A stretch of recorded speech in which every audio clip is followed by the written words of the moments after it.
Drakengard 3 is quite possibly the most gruesome but weirdest game I've ever played. From deleting your sisters from existence for a flower, to scenes so gruesome even the game censors them, to the weirdest time-traveling alternate timeline story I've ever experienced, where by the way, the real ending is from a novel. Who does that?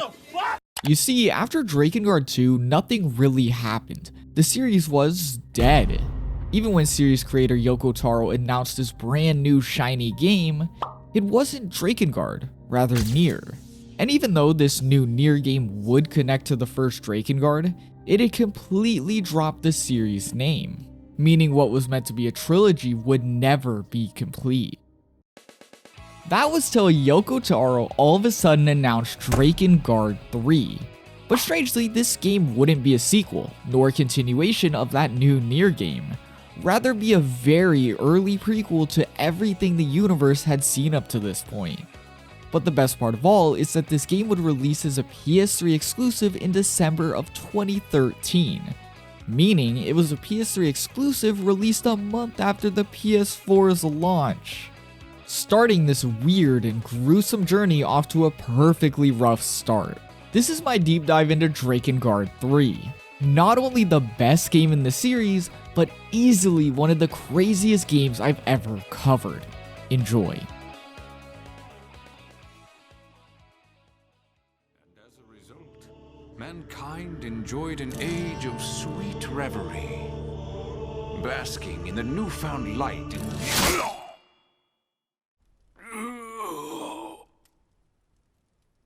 You murderous savage.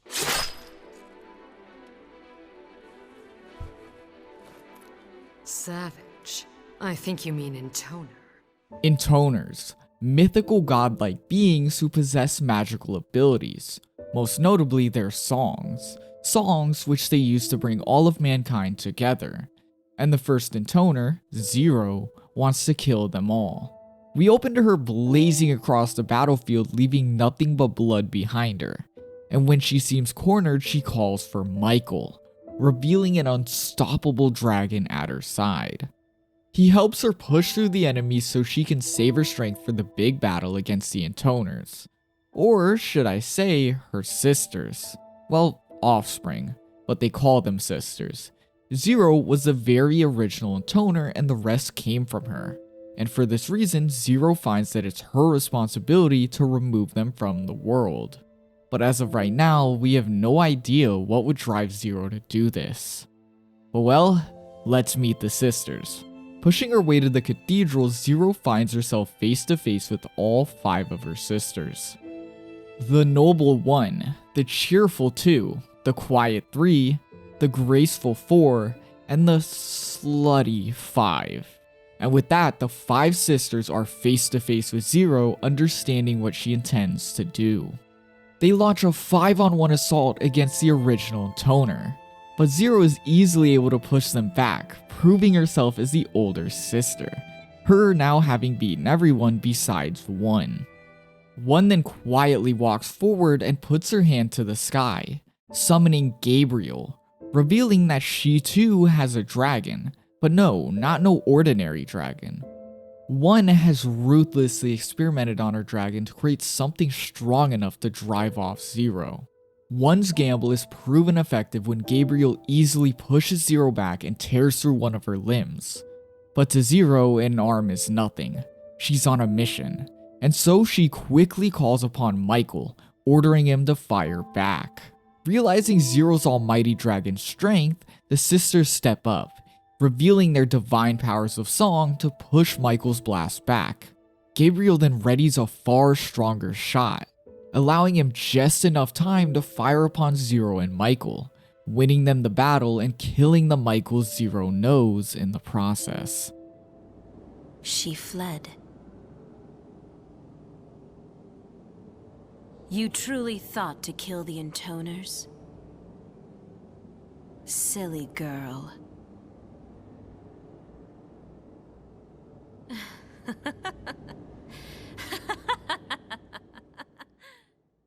Now, let us sing of the world's end.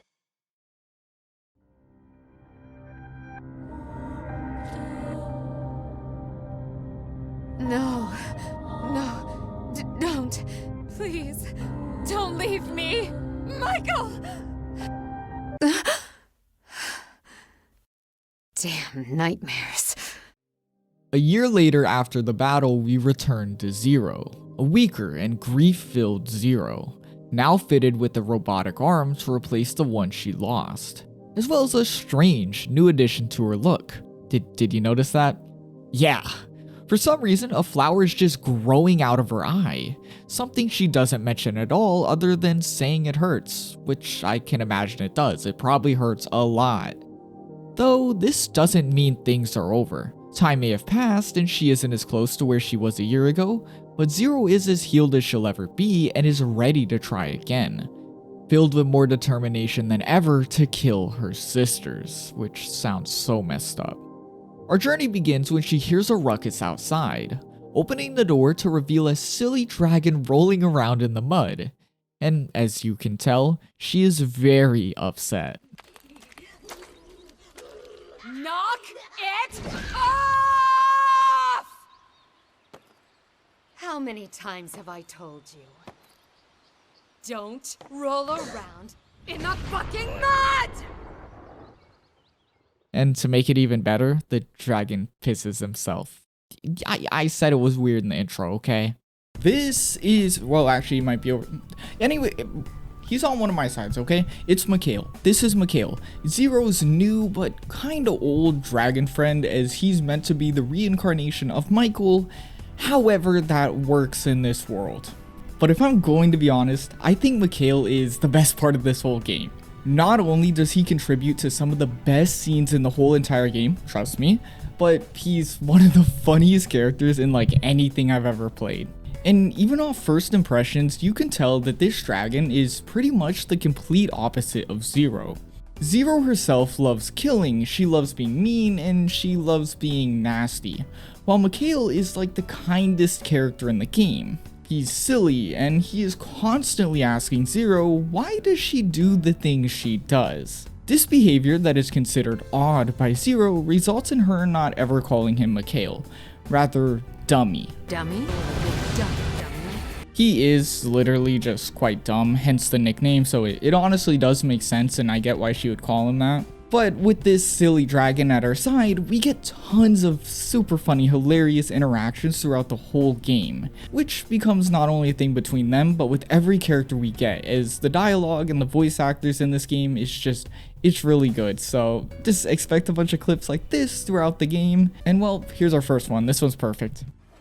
I don't think you should kill your sisters. Oh yeah? Yeah. If there's a problem, you should just talk it out. Is there no way you and your sisters can get along? No way at all? No. Or bring you hate. No. But moving on, our big goal is to kill Zero's youngest sister, 5, and then work our way down till we kill all of our sisters. Most stable big sister ever. As we rush towards 5, honestly nothing really happens, but we are introduced to the campfire segments, which are kinda like rest areas. Zero and everyone she currently is with sits down and the soundtrack blares and it just ends up being very comfy. I spent a lot of time just sitting in these levels just chilling, listening to the great soundtrack. Something that's a bit more notable though is that we find a strange abandoned shop. Even stranger though is there's a note just telling us to buy stuff from the shop regardless if there's no one there. The note being signed by a mysterious Accord. Things really get weird though when this Accord starts sending us side mission requests even though we have no idea who she is and we've technically never met her. No idea. I guess we get stuff from her if we do her side quests and yeah, it works out, so I guess I can't complain. Enough with the shenanigans though, we do finally reach 5. And if you remember, I described 5 as slutty. Well, when Zero shows up on Mikhail ready for revenge, 5 can't help but say her strength makes her thighs ache. But, well, Zero couldn't wish to have that strength anymore, as her old partner Michael, the greatest of all dragons, is dead. And as the two of them go back and forth, 5 eventually calls her disciple Dito forward to begin her song. Five's song signals battle, as with their disciple, the two of them summon Fanuel, our first boss. The boss fights and combat in general in Drakengard 3 is easily the most complete, functioning like normal fights you'd expect in all sorts of games, with these boss fights having normal attack patterns where you can eventually exploit a weakness to do damage. Though the main selling point is of course that all the combat happens on a dragon, it's Drakengard, and so you have Zero riding on top of Mikhail, raining down fire and dodging all sorts of attacks. It ends up making a lot of the boss fights really fun. You also get a pretty good idea who Five is during this fight. And if you are still trying to judge my description of her, well, here you go. You asked for it. Work your way down. Zero, don't tease me. I'm not teasing you, Five. I'm murdering you. Zero, I love that flower in your eye. It really adds to your sex appeal. You're even sexier than you were a year ago. You can shut up any time, Five. My best feature is my breasts, of course. So round and perky. You can touch them if you want me. I think I'll pass. Yeah, I'm gonna just apologize if you're playing this out loud. Yoko Taro quite literally will do anything. Let's just cleanse. We'll cleanse the palate with the dummy clip. How about that? You know, wholesome. He said, because you're heavy. I'm having trouble hearing you, Dragon. You want to try saying that one more time? Zero quickly strikes down Five using the same dragon she called inferior, launching us into a scene so bloody even the game censors itself, being a 30-second scene of just blood, gore, and tearing. But we only hear the noises, of course. Eventually, we do see Zero standing over a disemboweled Five, and as she turns away, sure that the job is done, Five rises, removes the sword from her body, and starts to sing a final song, ready to begin the fight again. But then she's instantly split in half by none other than her disciple Dito.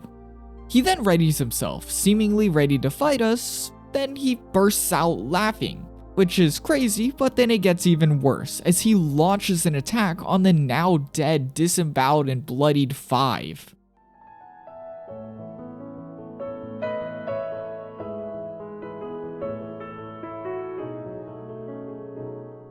You're no intoner now. You're nothing. You're just a big sack of meat. Yeah, this is one of the reasons why I said this game was really gruesome, but also had to throw weird in there, because some of these choices are so messed up, but they're like weird and funny in a way. It's so strange. Though I definitely have to say it's an intentional choice, and I love it. Oh, and you know, since we're just finally getting to see it, I'm gonna warn you, both these things, the strangeness, the weirdness, the violence, all of those, that's more than two things, they get a lot worse. Dito continues his crusade, but ends as he somehow forgot Five's name, and with that he just joins us, becoming Zero's first disciple of this journey. Some time then passes, and when we next check in on Zero, she's dreaming. Zero dreams of her old companion Michael, perhaps being reminded of their time traveling as her new group grows larger, before being quickly awoken, revealing the group to be closing in on the next sister, 4. But yeah, yet again we're joined by Dito, Five's former disciple, and well, I should probably explain what even is a disciple. Each intoner besides Zero has a disciple, and in the simplest terms, they're a tool. A disciple protects their intoner, assists them, as well as allows them to take their song a step further by summoning an angel, hence the crab thing Dito used with Five. But their biggest duty, something you're probably not surprised to hear at this point, is to take care of the intoner's sex drive, as every intoner is really eager to do anything that moves. In Dito's case, since he's super sadistic and violent, it's basically what he lives for, he hated being bossed around by Five as some sort of bedroom toy, hence his hate for her, as well as his eagerness to serve Zero, someone who is pretty violent. Anyways, the growing group continue their trek towards 4, meaning more silly quotes now with Dito, like him calling Zero a grandma. But this time the most alarming thing isn't these quotes, rather when they encounter a Cerberus. During the battle, Zero's arm is cut off, and while you would expect this to be fatal considering she's already lost one, she begins to regenerate it, but not in a normal way. All of a sudden, the flower in her eyes sprouts to a size far bigger than her, slowly birthing a good as new Zero completely covered in blood. A scene that can only be described as disturbing. As the others look on speechless, Zero mutters a single phrase. This can't end till all of them are dead.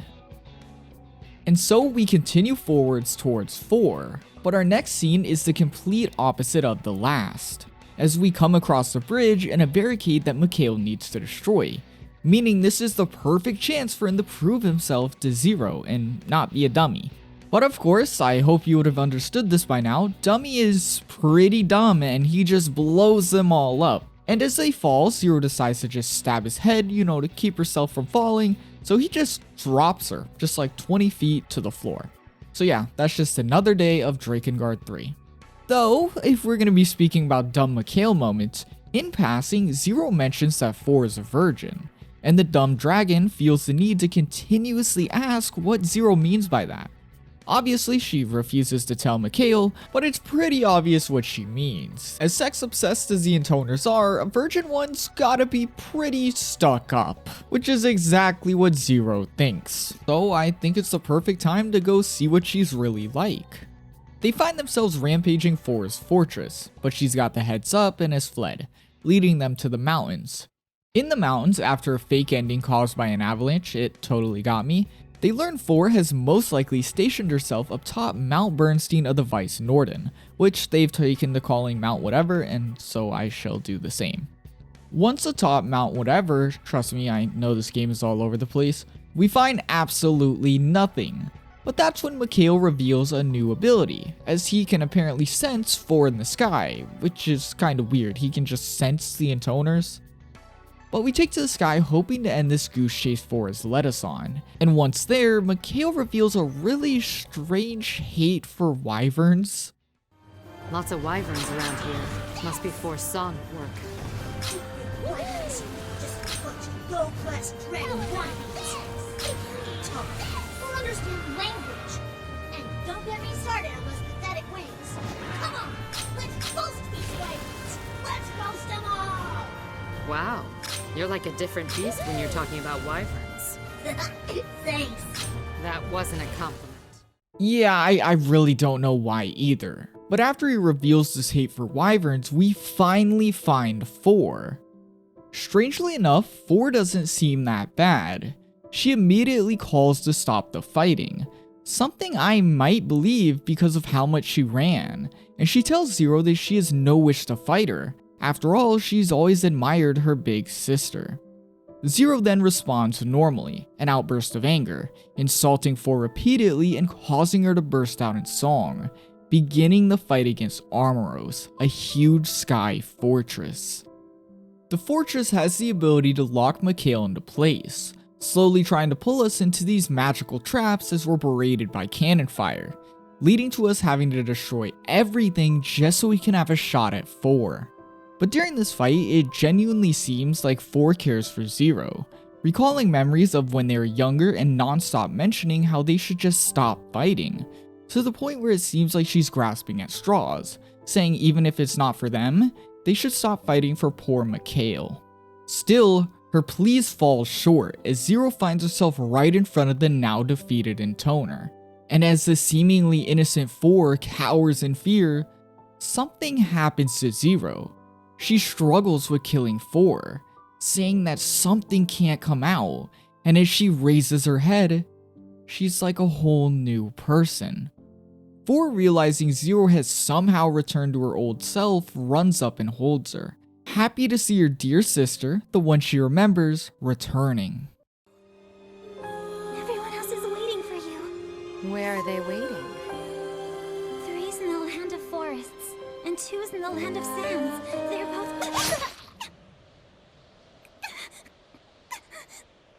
Thanks for the info. No, I thought you were back. can't believe you fell for that bullshit! You honestly thought I'd have a split personality? Stupid son of a bitch!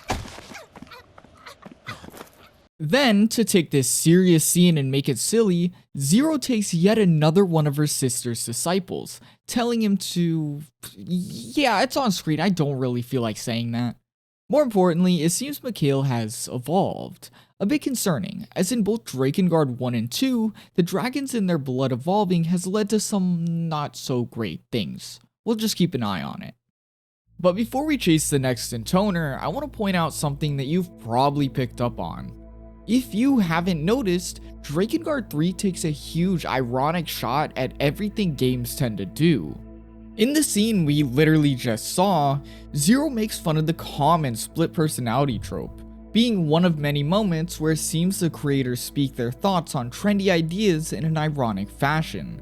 This very ironic framing of things shines through everything. The humor, the lines, and, well, the gruesome violence. What's a better way to make fun of games that are obsessed with violence than make one about killing your sisters? The whole reason they chose this direction is due to series creator Yoko Taro, who has done many interviews discussing how he feels like the games industry is stuck in a loop of endless violence and repeated ideas. It seems like he's heavily dedicated his career to figuring out ways to push new ideas, and while he himself said he couldn't really break barriers with this game in specific, you can tell he didn't let that ruin it, instead opting for an ironic take on the things we see as well as a message about them. It's a message that transforms this needlessly violent all over the place game into something stronger, something you'll find yourself thinking about throughout this whole entire playthrough. This doesn't mean Drakengard 3 isn't meant to be serious at points though. Yoko Taro is genuinely a genius when it comes to crafting heartfelt and absolutely dreadful stories regardless of their underlying messages. And if you've never experienced one of his games, well, welcome, you're gonna enjoy this one. And I'm pretty sure you'll understand what I mean by this by the end of the video. Continuing on towards our next goal, Sister 3, we're introduced to our new disciple, Decadus. Decadus is a strange one, but probably the most morally good character in the game besides maybe Mikhail. He's not obsessed with violence like the others, and more often than not is willing to put himself into danger to protect others. His only downside is that he relishes in pain. Decadus is obsessed with pain, but it's Drakengard, so of course it's a sexual type of pain. Hence why he was paired up with 4. She was so against the idea of sex that Decadus never got any, the yearning being just the type of pain he loves so much.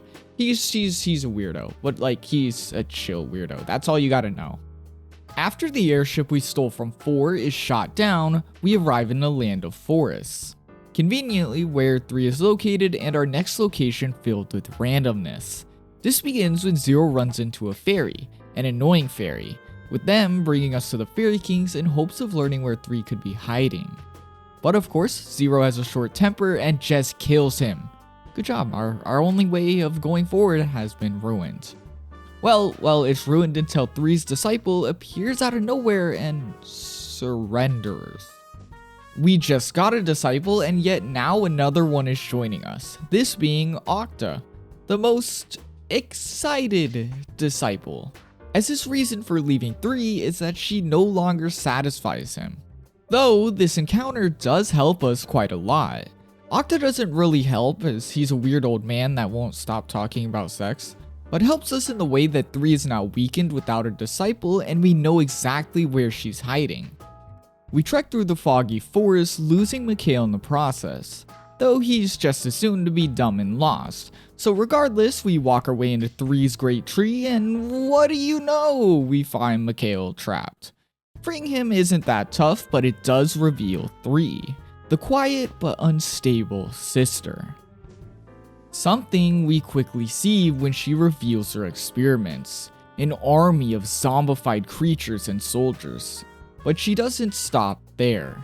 While 3 seems to not really care about Octa's betrayal, saying her love is only for her experiments, she still forces him to summon her angel Armisael, a huge doll-like creature who appears amongst an army of dolls. Zero hops on Mikhail and begins to fight the army, And while the battle wages in their favor, Mikhail begins to act a bit strange. He states that the sight of 3 has caused him to feel weird, bothered, and in pain. And while Zero jokes with them, suggesting it must be love, he gets serious, saying this is a real issue before sending a huge doll flying at 3, crushing her.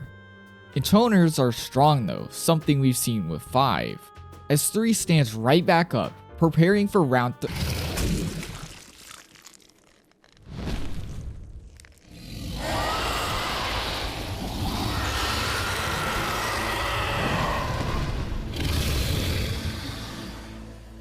And if things couldn't get any stranger, the whole group is sent flying by the appearance of a new face. 2's disciple Sent has appeared to take Mikhail, him quickly disappearing with the dragon. Okay, so this is weird. Earlier I mentioned how Mikhail evolving and Mikhail's involvement with the Intoners was a pretty big red flag, as normally when the dragons evolve or have some sort of change, it normally means something is happening with the world's gods, with it being all sorts of things in Drakengard 1 and in the second game signaling the dragon's rebellion against said gods. Mikhail here having the ability to sense Intoners and now evolving, and as well as the big eagerness to kill them, that's probably a pretty big thing to mention, is just a lot more alarming with that context. It's weird. Even more so if you haven't noticed that the Intoners are more than definitely some sort of godly being or extension of some sort. The group quickly rushed to the lands of sand to save Mikhail, hoping to find Sent's Intoner too in the process. After rampaging the desert and beating some golems surrounding the downed Mikhail, we're confronted yet again by Sent, though no sign of 2. Strange. He reveals that one day Mikhail will be Zero's downfall, and when she eventually realizes this, it'll be far too late. But like normal, Zero is unaffected and saves Mikhail, and while everyone else is worried about Sent's words as well as the lack of an Intoner, Zero is set on pressing on. Though, it soon seems this determination to kill her sisters might be catching up, as when she's showcasing yet another disgusting way of regenerating by, reattaching her arm completely normal, she loses all feeling in the newly attached limb. Still, we work towards 2, and upon finally flying into her underground temple, we find her. Though it's strange, it's almost like she's not really there. With Zero quickly realizing her mind has been broken. Her insanely loyal disciple Sent has been carrying out everything for her, and therefore he is ready to beat Zero, as even though 2 is a shell of her former self, he refuses to let her go. He then prompts and guides 2 to sing her song, allowing him to summon Egregori, Zero and Mikhail's next challenge. As battle begins, Mikhail asks why 2 has become broken, with Zero explaining that she couldn't withstand the effects of her own song, her now basically being a husk driven by its power. With 2's disciple Sent apparently trying to help Zero by telling her that Mikhail will doom her, as well as 2's appearance in that opening, her being rather cheerful and upbeat compared to everyone else, you come to the conclusion that maybe 2 isn't so bad, especially now more than ever. After all, if her mind is gone, she can't be a threat, can she? But of course, the game gives you little time to think about this as it never mattered, as during the battle, Mikhail evolves yet again and easily destroys everything in his path, with Zero caring more about the evolution than the fact that she just murdered her sister. Sent then walks forward declaring loyalty to Zero, which is surprising considering how much he did for 2, and after asking if he wanted to follow 2 to the grave, he says, "Heavens no, I'm just a big idiot." Of course we've already met this guy, but this is Sent, and like he himself says, he is a pretty big idiot. Compared to every other disciple, he does stand out, as while the others constantly speak on their disgusting desires, Sent is more so focused on himself. I mean this in the way that if he's not constantly talking about himself, he's making up random facts that might seem true, but literally it's just all bullshit to make himself sound smarter. But well, another intoner down and another disciple collected. One more to go. Literally one is the last one to go. Anyways, before we head out, Zero walks up to Mikhail for yet another dummy moment. After all, it's been a bit. Though this one is a bit sad. Mikhail realizes there's one more sister left, meaning this long journey they've been on is nearly over, but won't be complete until one final kill, leading to him confessing something heartbreaking to Zero. So I guess you're gonna kill her now, huh? You got a problem with that? It's just that we've killed a lot of people now, you know? And? Well, when I try to sleep, sometimes I can still hear them screaming. Do you, Zero? Do you hear them scream? No, I don't. Wow, Zero. You sure are strong. This really made me stop and think. Mikhail is the most normal one here despite being a scary, demonic type dragon. Even then, him having a hard time dealing with his actions is something I can expect. I honestly don't even want to think about how he's feeling. This is tough. But even then, this lighthearted, regretful, response to their actions is a really weird thing to see in this game. Then he says his last line about Zero, how she's strong. And this made me realize the game really isn't giving me an opportunity to stop and think about Zero as a whole. She's a very different main character than the first two Drakengard games. Drakengard 1 had Kaim, the silent, unstable type of hero who saved the world, and Drakengard 2 had Noe, the kind, lighthearted savior that was a great contrast to Kaim. But Drakengard 3 has Zero, who does have a bit of each of them in her, well, more Kaim than anything, but even then, I can only describe her as the antagonist of her story, compared to them two who were heroes. We see everything from her perspective, and while that doesn't mean it's automatically a good thing we're doing, it lures you to the idea that this must make sense in some way. After all, as a person, you naturally want to doubt the violence is for nothing. Yet, isn't it weird that reason has yet to appear? Mikhail's words reminded me that what we're doing might as well be meaningless right now. People see the intoners as gods, things to look up to. Yet Zero has decided to take all of that away in a frenzy of bloodshed. A bloodshed that affects everything. Even Mikhail, a fierce and strong dragon. The choice to not give us a real reason definitely falls back on the game's big meaning. That people tend to blindly follow these violent stories without so much as a thought about them. And right here, it's almost like they're making fun of us for falling into that same trap. And while obviously we can only hope that we'll eventually get a big explanation and some insight on why we're doing what we're doing, for now it's kind of like, shouldn't you be feeling like Mikhail? But no, obviously we don't. Anyways, we must continue on.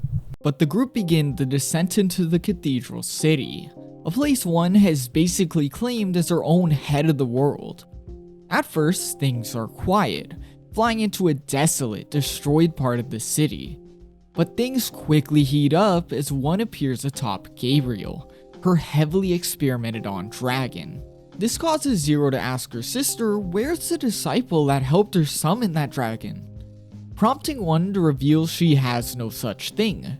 She has no need for tools such as a disciple. This locks us into an aerial clash where Zero and Mikhail just barely get the upper hand, causing one and Gabriel to flee, giving us the opportunity to rush to the heart of the city. As Zero and the group cleave through the city, we eventually find ourselves on a familiar path, the same route we used at the beginning of the game to initially reach the sisters. It's also important to note something Mikhail says. As they fight through the crowds of enemies, Zero begins to be unusually exhausted, and since Mikhail seems to be very in touch with the intoners, he notices, explaining it as the flower getting stronger. Regardless, Zero refuses to stop and urges them to go on, landing us right where it all began. Where Zero was initially face to face with all the sisters, she's now in the same place with their disciples, saying to all of them that this is it. This is the end. She'll continue on without them. They all respond, saying if this is for their sake, it's okay, they'll continue with her. But of course it's not. With the loss of their individual intoners, they'll all disappear soon enough. And before that, Zero would rather revert them to their original forms. As she waves her hand across them, they disappear, panning the camera down to reveal them as small doves before Zero says goodbye. This being the beginning of the end. As we head into the cathedral, we hear one of Mikhail's thoughts. Him saying that he didn't know defeating one wasn't really the end, as well as that he had no idea about the truth of him and Zero, which is very strange. For now, we tear through the cathedral until we reach the top, finally face to face with one after our long journey. One is reading a record of life in the city, citing it as strange that there was once a whole different kind of people here before them, people even more advanced in magic than them, saying she hopes to learn of their purposes. But of course, Zero's having none of it. After all, she's here to end one. One then sets the book down, stands up, and raises her hand to the sky to summon Gabriel. He then descends and tackles Mikhail, who barely escapes his grasp as the final battle begins. Gabriel is strong, his attacks leaving you on 1 HP with little room for mistakes, and the only real way to do damage is to wait for him to charge and strike his face. Even then, as you dwindle down his health bar, one's mighty disfigured dragon seems invincible, something one seems to have full knowledge of as she stands there just ordering the beast around. As Mikhail and Zero are pelted by its firepower, they struggle, with its blows beginning to make contact with the weakened Mikhail, eventually completely beating him. Zero then yells at the dragon, ordering Mikhail to reincarnate in the same way Michael did, as even if he loses his memories, at least he'll be okay. Mikhail then responds, telling Zero he would only be able to do that by using a dragon's final wish, and that he would rather use that final wish to instead guarantee a win against Gabriel. This causes Zero to cry out in agony, pushing Mikhail back, fearful at the thought of losing him. But Mikhail is okay with it. After all, if he just reincarnated again, he wouldn't be him, just as Mikhail was never Michael. No! No, no! Please, no! Besides, I had a lot of fun, Zero. I mean, being with you. Mikhail, no, you can't! I won't let you! Look at that. You finally used my name. My name. God damn it, dummy! Stop repeating things! Mikhail then stands up and uses his wish to send a strong blast in one's direction. And as the smoke clears and Mikhail falls, the two of them remain standing, one using everything she had to protect Gabriel. With Zero now alone and one weakened, the final clash of the intoners begin, one struggling to protect the world she's been building, and Zero grappling with the loss she suffered. In the end, Zero just barely wins. One losing the battle saying, "Do you honestly think this is enough to beat us?" before falling to the ground. Zero then kills one and walks towards Mikhail, telling him it's finally all over before...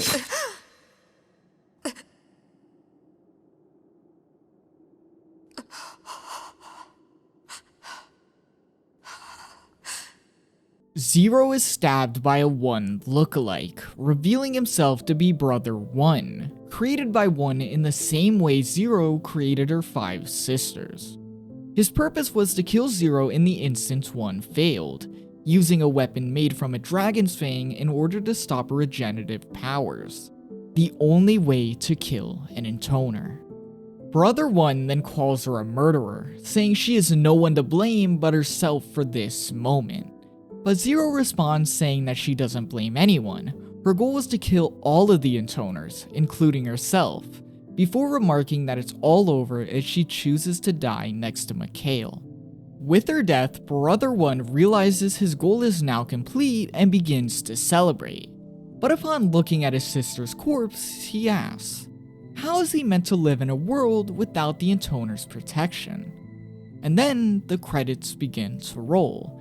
But, well, you see how long this video is. Of course there's a post-credit scene, and we have a lot more. So first, let's look at this scene.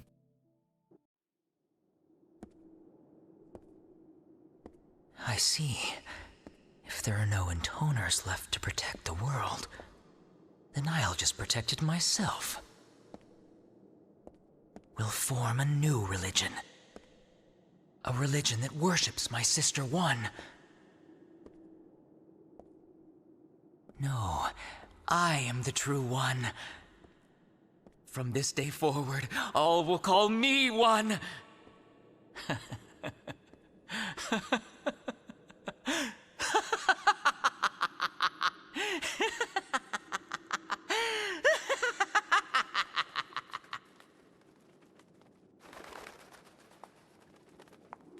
I should have known this branch would also end like this. Seems like we should have taken a different branch somewhere along the way.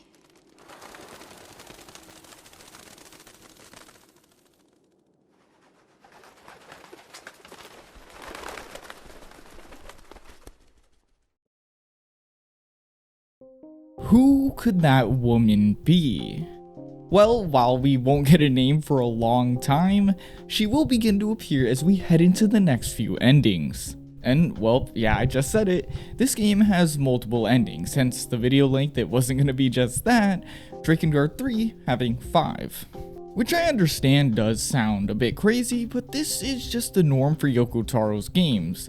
Drakengard 1 had 5, it took me a second. Nier 2010, I think it was 2010, it might not, it had 4. And then Automata has like 26, so he likes his endings. And even then, endings are probably not the best word to use, as I think like branch would be, well, that's literally what the game uses, but branch is more appropriate. These games being like new outlooks and new versions of the world we just seen. Basically, it's a new time. Basically, each ending is like a different timeline where events are a bit different, and well, Yoko Taro loves timeline stuff, so there you go. Drakengard 3 endings are different timelines. But now, to reflect on the ending we just got, we have a lot of unanswered questions, which obviously it's meant to be that way so that we have things to answer as we head into all the other endings, but still, I'm really curious. Still, I personally really like this ending. The sudden change from the game being overly comedic, overly dramatic, just silly, to being it dark and just disparaging and uncomfortable is honestly what I've come to expect. And while it was seemingly inflicted upon Zero when you would have led this whole thing up to expecting her to do all the damage, it kinda worked out in the end, but not without its like share of bizarre twists and moments, which is just that's Drakengard in a nutshell. All in all, this ending really did remind me of Drakengard 1's ending. As while yes, we seem to have accomplished the goal and maybe saved the world, we still have yet to really sink into the true depths of this world. We're just still at the surface level of like the iceberg. And that kind of makes this ending feel tame almost. Almost as if right now this is the good ending of the game, similar to how Drakengard 1's first ending almost felt like the good ending. Though, if I'm being completely honest, I'm a bit hesitant on the term good here.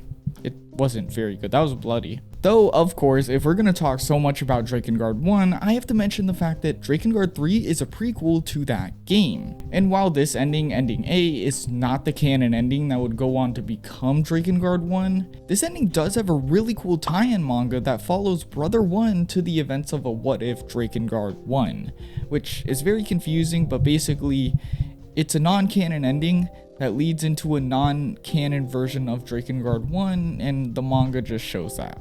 Although I'm not going to cover that here because it's way too much to talk about, I do want to mention that I will be including it in the eventual video where I talk about all the spin-offs and things like that. So, you know, that'll eventually be here probably after this video. But I think I'm getting ahead of myself. I don't know why I'm talking about next videos. I'm not even done with this one. Let's just get on to ending B.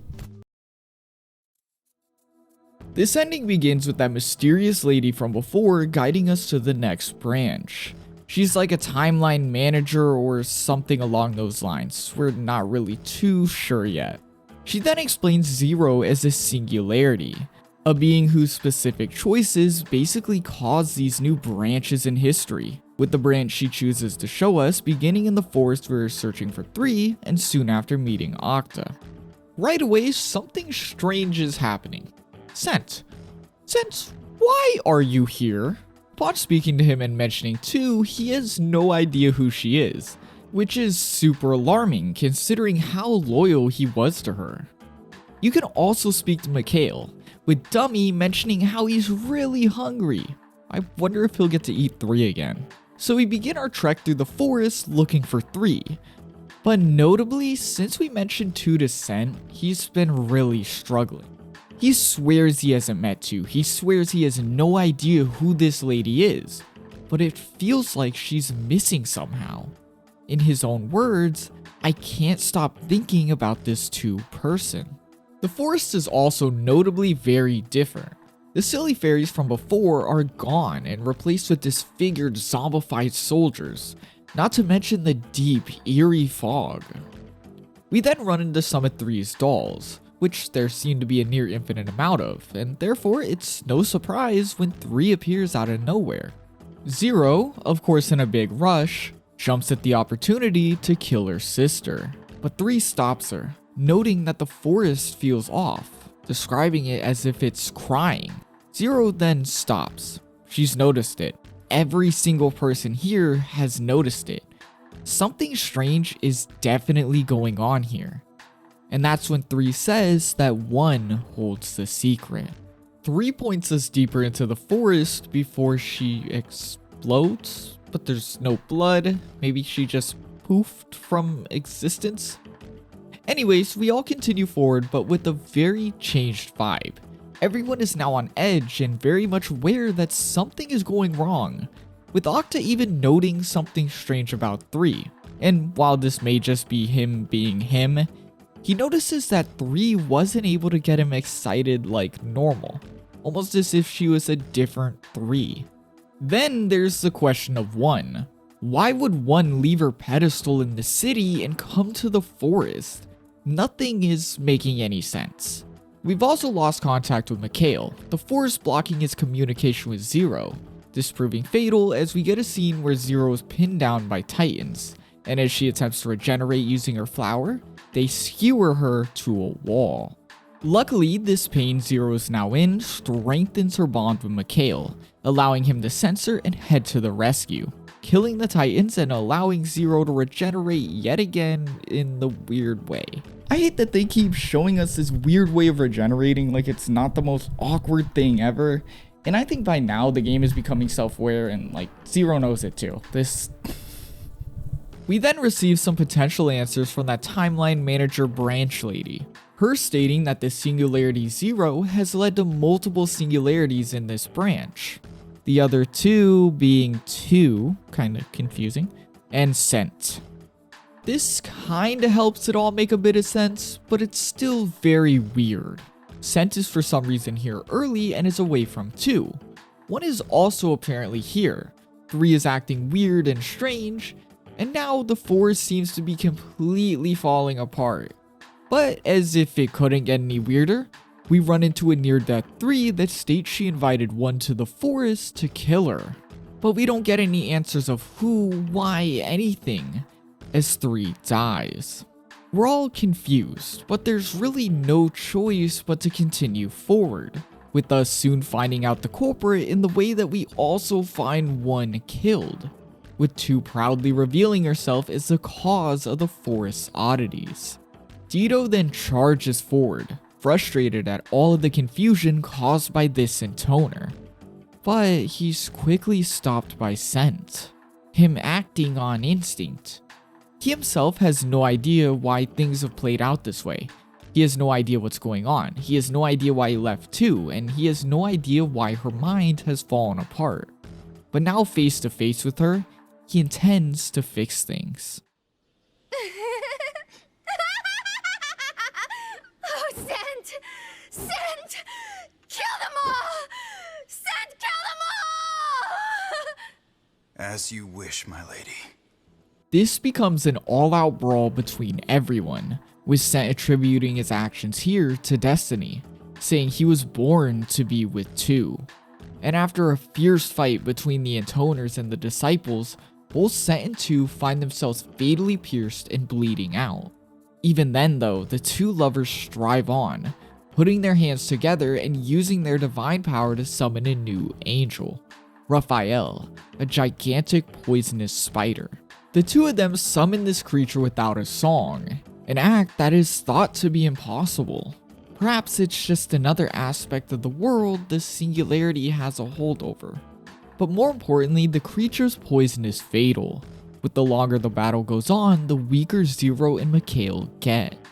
Luckily, they strike the creature down with an explosion, destroying 2 and Sent while sending Zero flying. Though, Mikhail finds himself too weak to avoid the poison. Zero, realizing what's happening, demands Mikhail to reincarnate. Though, unlike in Branch A, it's far too late, with Mikhail barely just uttering a sentence before dying. Zero then cries out in pain, realizing the last thing by her side will never be able to return. Enraged, Zero begins to pull and tear at the flower in her eye. But then, at the same time, she has an idea. Using the flower's power, she proposes a pact, asking to trade her life in exchange for Mikhail's. And as it appears to be working, she thanks Mikhail by name, saying she's glad they met. With time, Mikhail wakes up, no memories beyond the point of his passing. Zero? Hey! What you doing, dummy? You gonna sleep all day or what?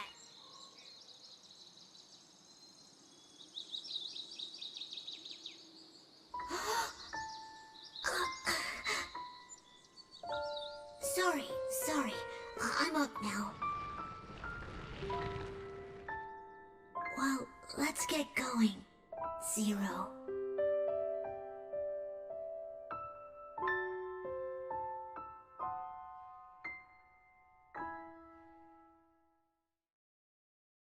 We then yet again hear from the Timeline Lady, reiterating what Zero's just done is a pact, this being the first time the Drakengard universe would ever see such an idea, basically being the creation of what we would see all throughout Drakengard 1 and 2.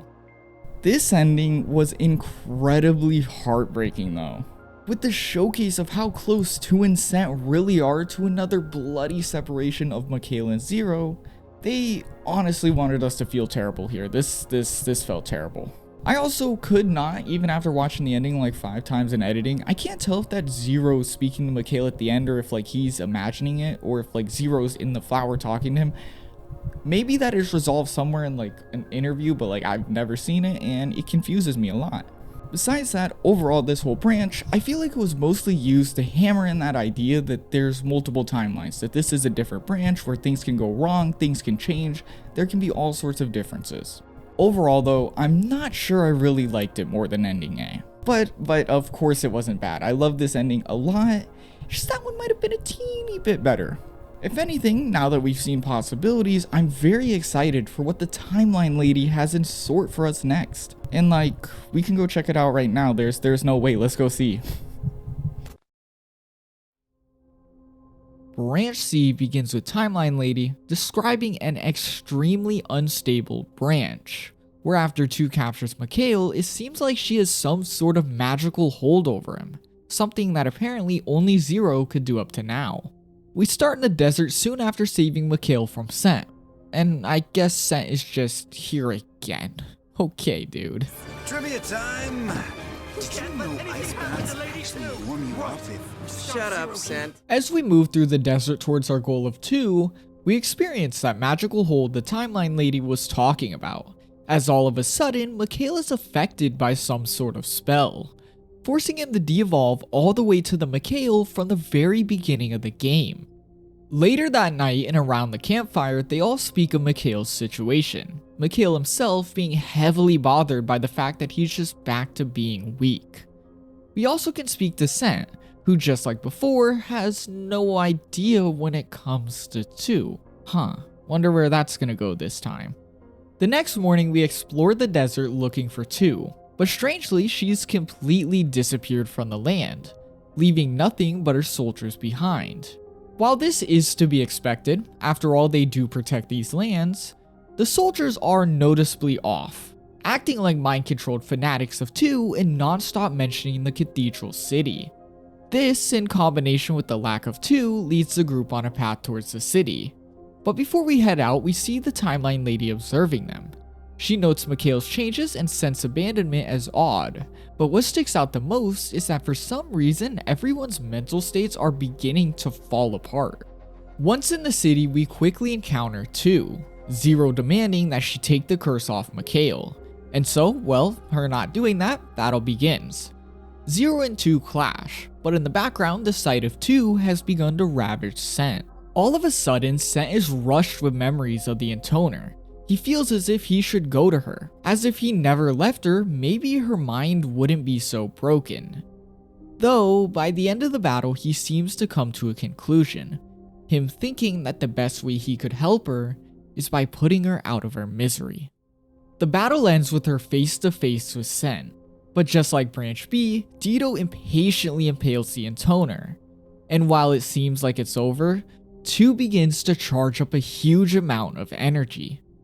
All the disciples then rush 2, realizing that she means to use her magic to cause a huge explosion around her.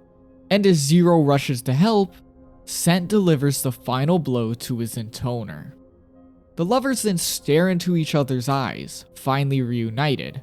But as it seems like it's all over, 2 releases her magic, destroying her, Scent, and all the disciples around her, leaving only 0 and Mikhail standing. Though, strangely, Mikhail's curse remains. With no other choice than a goal to fulfill, the duo walk into 1's chambers, where she locks in and spills the truth out of nowhere, finally filling us in on the secrets of 0's quest. 1 reveals intoners are a device that will bring the world to its end, hence 0's goal to kill her sisters and her willingness to die.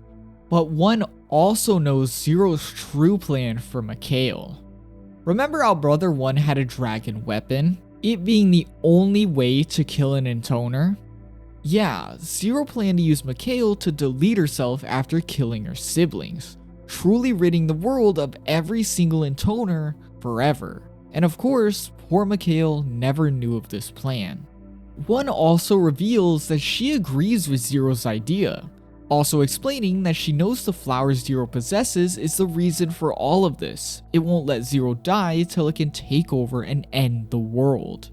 Now I do want to stop for a second and kinda just take a moment to fully explain the flower, as if we're being honest, Drakengard 3 in-game doesn't do the best job at just explaining it in one moment so it can get confusing. Which is just, I don't think it's the best choice considering this is the big reveal we've been leading up to, and well, I want a clear idea of it, so something just fell, but yeah, I got you. The flower is explained as some sort of world-destroying instrument.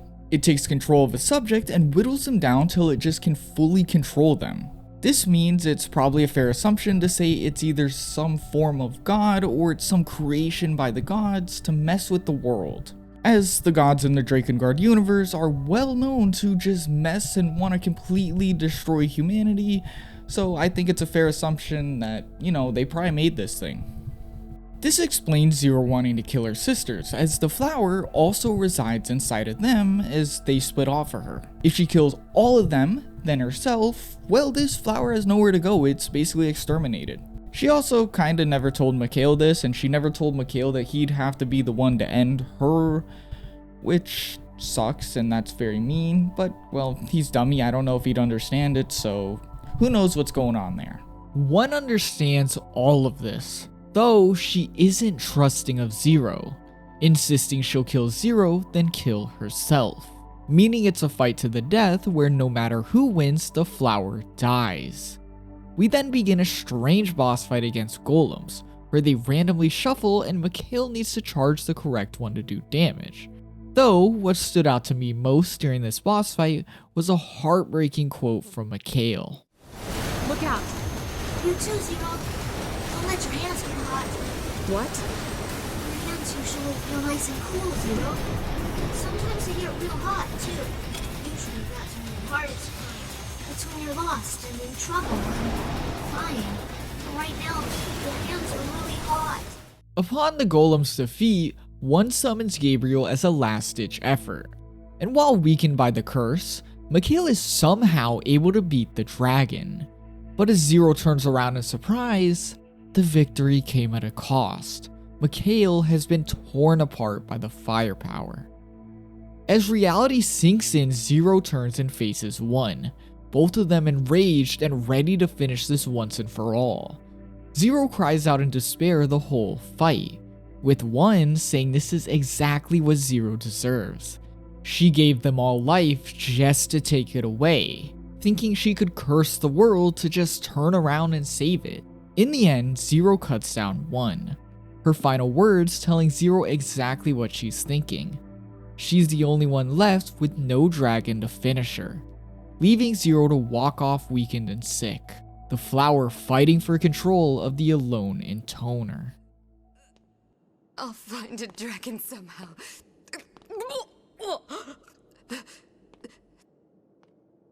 There's still time.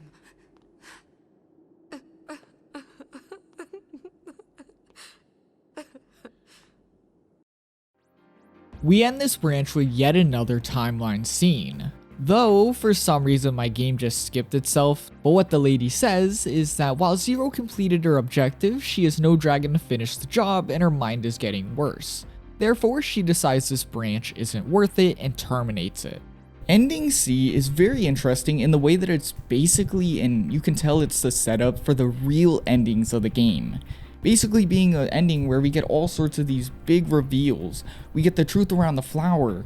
We understand why Zero wants to kill her siblings now. And we finally learn poor Mikhail's tragic role in this story. I also want to note that by now we've dropped most of the ironic undertones, letting them take a back seat while we finally explore the real heartbreaking story of Drakengard 3. But even then, One's quotes during our boss fight really remind us how absurd this whole journey is. While saving the world may justify Zero's actions, the premise is still very bizarre even if it is the right thing to do. There's just no way to make murdering your family for a flower to save the world sound reasonable in any way at all, and yeah, that's definitely intentional. It's meant to sound just insane. All in all, I will admit this is by far the most interesting ending yet, and well, I'm gonna just say, spoiler alert, it does get even more crazy and saying all those buzzwords. Let's just move on. I know you're probably eager to get into the next ending, but well, you actually can't access ending D right away. We had to do a couple of things before, with the first thing we had to do being the lost episodes. These lost episodes are a series of random missions in like unstated timelines and branches where they're basically here to introduce us to a character we've been seeing throughout the game, and they're pretty cool, so let's just get started. Our first one takes place after beating 2, with Zero wanting to revisit her home one final time for an unstated reason. This makes Mikhail really happy, by the way, it's super cute. But hey, speaking of dummy, well, since this is where it all began, I think our first dummy quote in a while is necessary. Zero! What now? Can I go find a bush? I need to pee. Just hold it, dummy, or else piss from up there. What? I can't do that. That's what animals do and stuff. They also discuss home-cooked meals, which is really funny. They all want Zero to cook for them for some reason, like they really insist on it. until Mikhail tells them about her cooking. It's a great scene. Anyways, upon reaching Zero's home, she tells the others to stay outside, as she wants to check if someone named Accord is telling the truth about the branches. Wait, that was a weird merchant from the beginning. She then recalls this Accord calling her a singularity, realizing she probably needs to speak to her face to face. Then, well, if you haven't put it together, Accord is that lady that's been managing Zero's timelines. She appeared at the very end of the first ending and has been showing us each branch. Her name was first mentioned in that merchant stand as well as when giving Zero the side missions, meaning she's been slightly interfering with Zero's quest for the longest, and therefore it makes perfect sense when she just poofs into existence behind Zero. And yeah, she does exactly that. She tells Zero that at the moment, no matter what she does, it all leads to destruction. Which this obviously causes Zero to be skeptical. Her asking if Accord knows the future, how does she know Accord isn't just creating it? In response, Accord just says she's not talented enough to do that. She then begins to walk off, causing Zero to strike her. But as if she's some sort of superhuman, Accord instantly reacts and blocks. This satisfying Zero and ending the scene, almost as if Zero was testing Accord.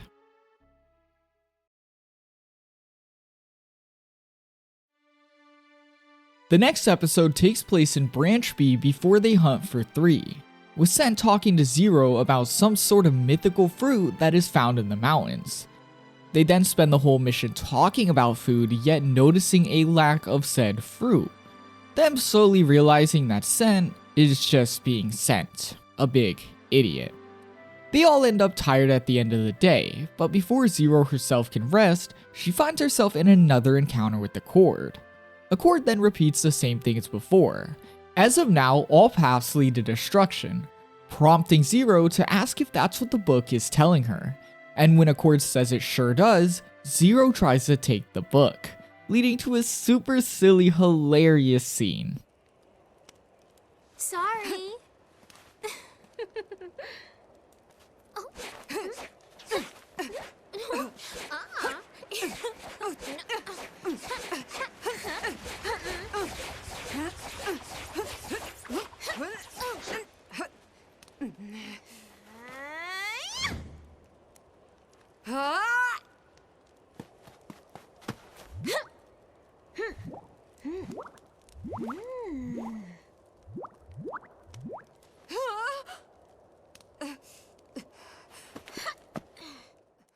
Accord then reveals she's a recorder, a being sent from the old world one briefly spoke about in Ending A.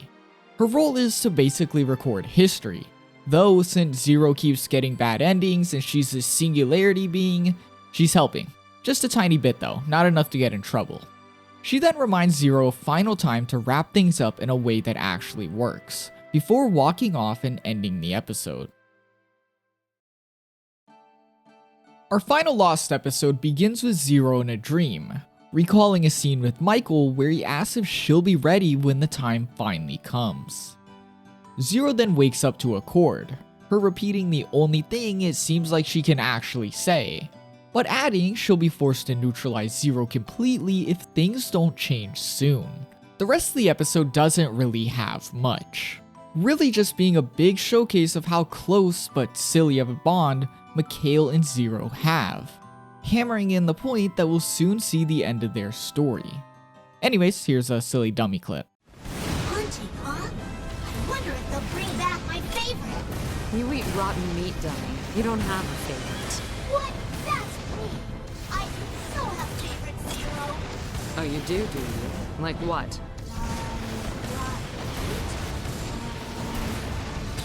Almost rotten meat? I'm a blood dragon, Zero. I'm not a picky eater. Though, I failed to mention one more requirement before we can finally tackle Ending D. That being the fact that we need to collect every single weapon in the whole entire game.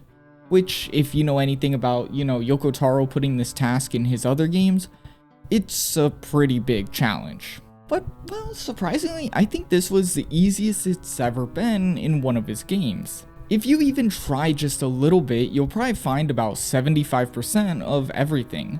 And then if you just occasionally try and buy some of the weapons, collect some money, do some of the other episodes, things like that, side content, you will probably get up to like 95% fairly easy. In the end, all I really had to do was grind some extra money and I had all the weapons. So, you know, Yoko Taro, I appreciate you making it easy for me this time around. But well, without further ado, if that's how you say that thing, we're on to ending D. Let's go. Divergence, Branch D. A single decision can change everything. So what do Zero's decisions mean for this world? Will they bring about salvation or destruction? There is one last branch to follow, and it begins in the land of mountains. Like Accord said, we begin in the mountains, with things rather normal if you ignore the fact that every disciple is here way too early. They're all chilling by the fire, they're all talking about grotesque, nasty stuff. And wait, Zero is confronting Mikhail about his cravings, his urges to eat intoners. And while Mikhail tries to deny it, Zero says that this is okay, the final battle is coming. Weird. So we then begin our trek towards 4, as apparently this branch takes place right after they kill 5. And even now, things are rather normal, all except the continuous mentions of the flower.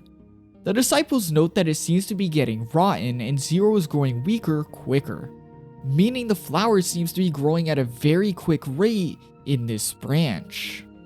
Soon enough, we encounter 4, her instantly spewing nonsense about destroying the world and maniacally dancing, with Zero quickly realizing the flower has completely taken her over. The flower has granted her an insane amount of power, allowing her to summon an angelic dragon without a disciple. Still, this isn't quite enough to beat Zero. After downing 4, Zero picks her up and stabs her straight through the throat, and allows Mikhail to feast on what's left. And strangely, Mikhail knowing to eat an intoner allows him to evolve not once, but twice.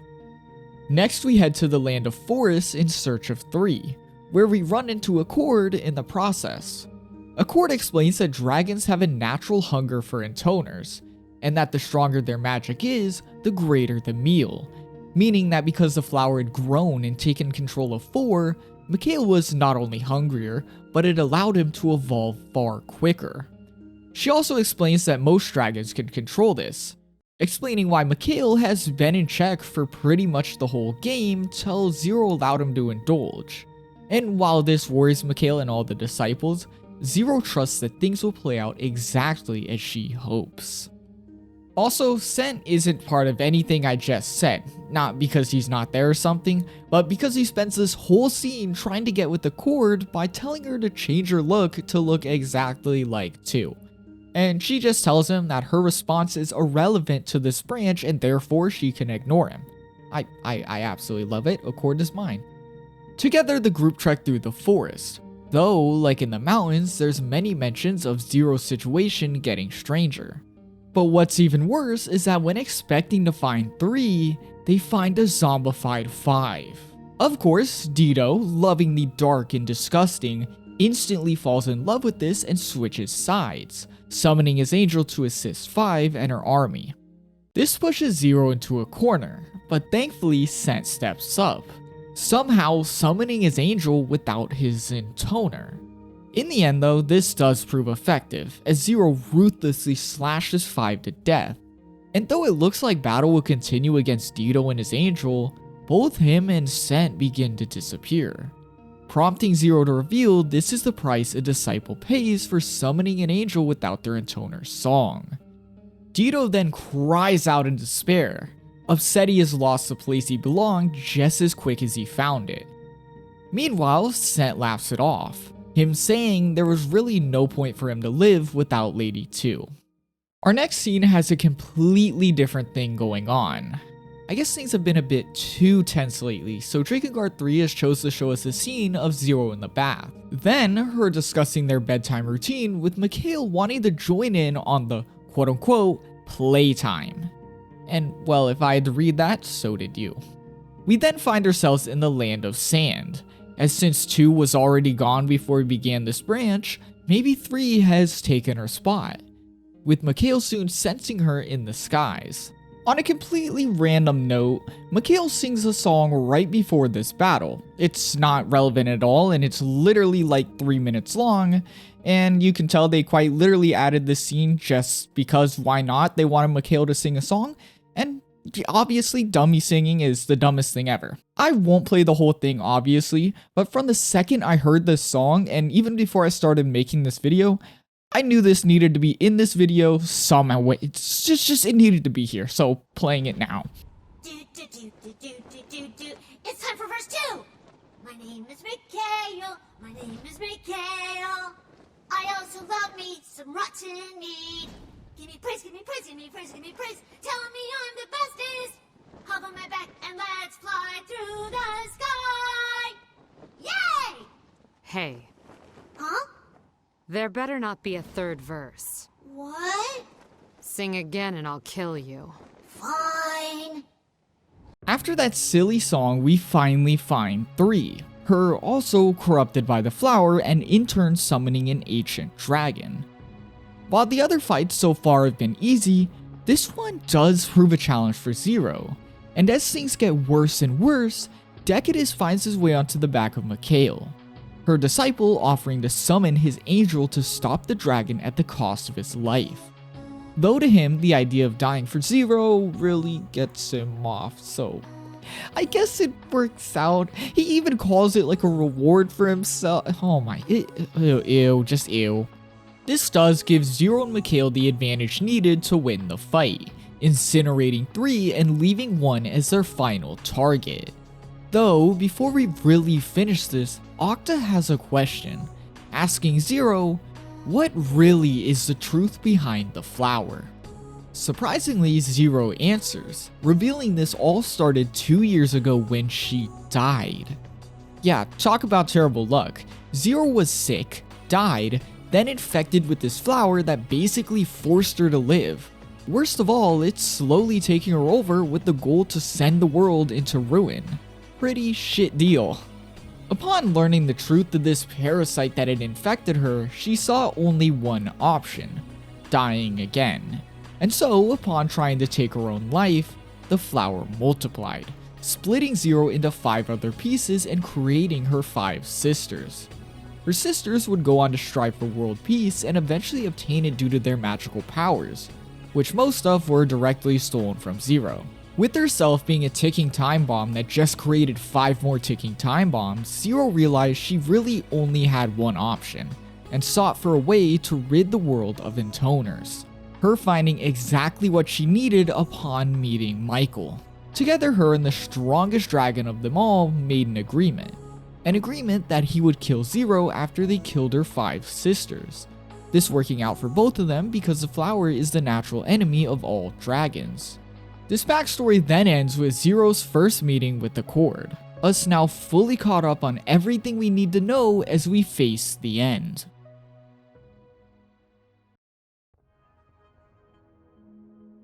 We pick up again during the siege on the cathedral with Gabriel hot on our tail.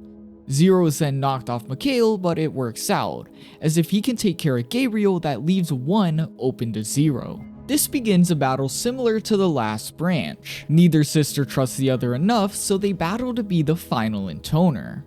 The clash ending when 1 summons all her strength to paralyze Zero in place. Luckily, Zero was bonded quite well with the stolen disciples. As the final one, Octa comes to her rescue to try and save Zero. Though this isn't quite enough. And when it looks like we might have another failed branch on our hands, accelerate. Engage accelerator.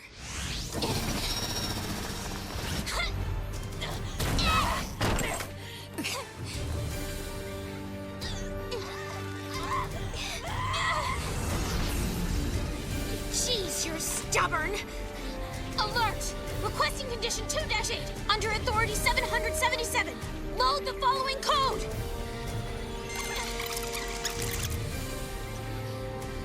Zero, Zero! 51.08 seconds from now, the shield will vanish for 0.5 seconds. Record. Just make sure you're ready. If you die here, this entire branch is going to terminate. So put your money where your mouth is and make this happen! Zero readies herself, concentrating to make the measly 0.5 seconds worth it. And though it feels like an eternity, the barrier quickly drops, prompting Zero to dash forward and thread the needle, cleaving one's head clean in two. An explosion then commences and Gabriel disappears, the camera panning to Zero mourning a cord, the recorder's mangled body revealing a robotic interior. Zero asks about her interfering, with the cord saying that while she didn't plan on it, she's happy the way things played out, as it was a bit more human of her. Zero then gives the cord death in the only way she knows, saying goodnight, tell the old world she said hi, before giving the robot a quick death. And while one may be gone, there's still one last thing to kill. Zero faces Mikhail and tells him that once the flower blooms, he's the only one who can stop it, before absorbing the flower from one and saying her final words to the dragon. There's one more thing I need to tell you. What? You've grown strong, Mikhail.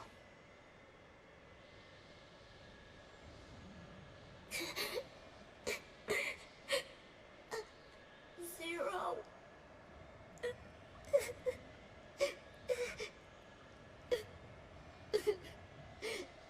Zero, you big dummy.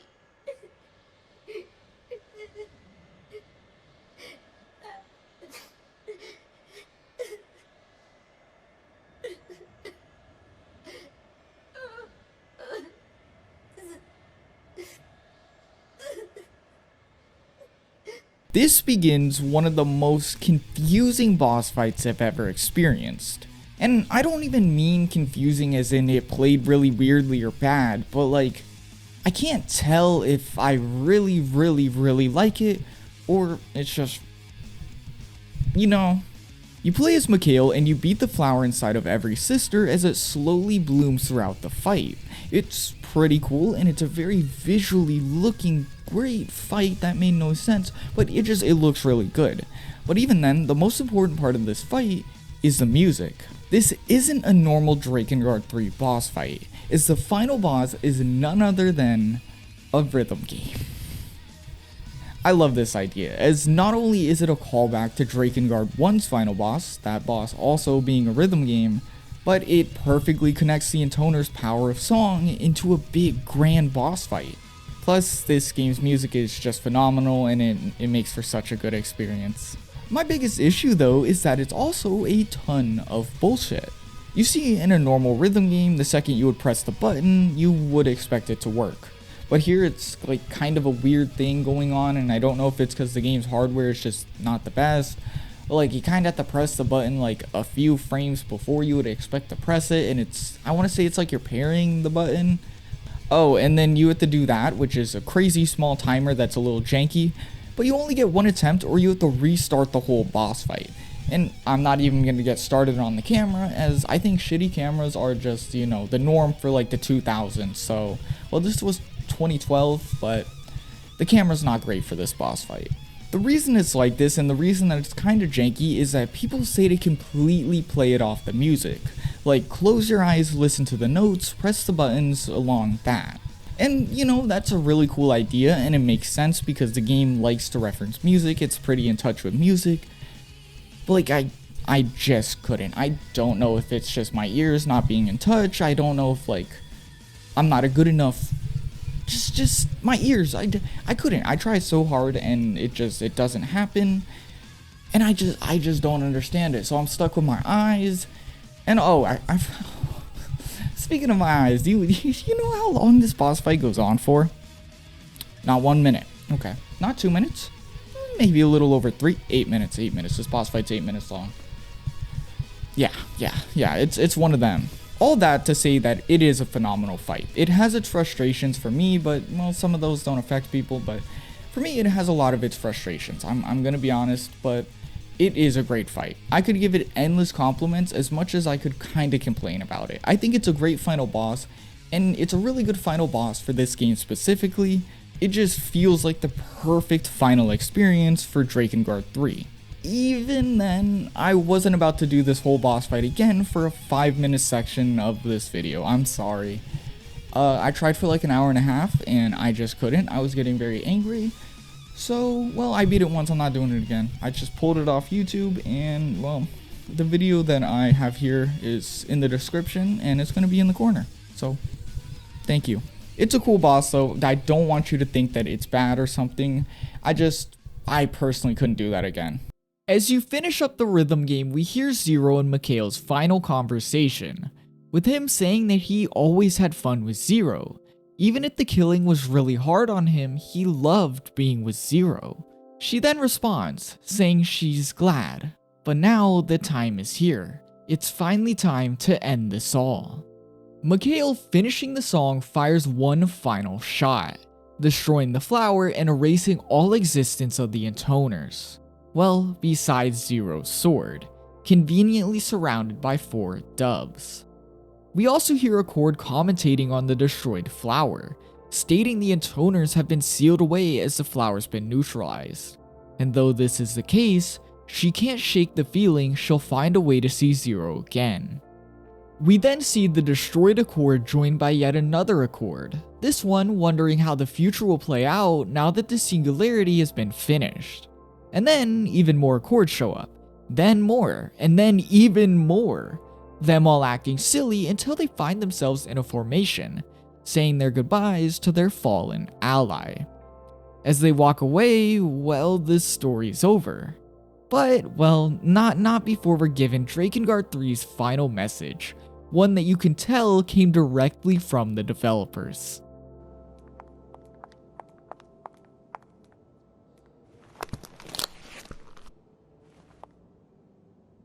I hope to see you again someday. But until then, I'd like to say thank you for playing.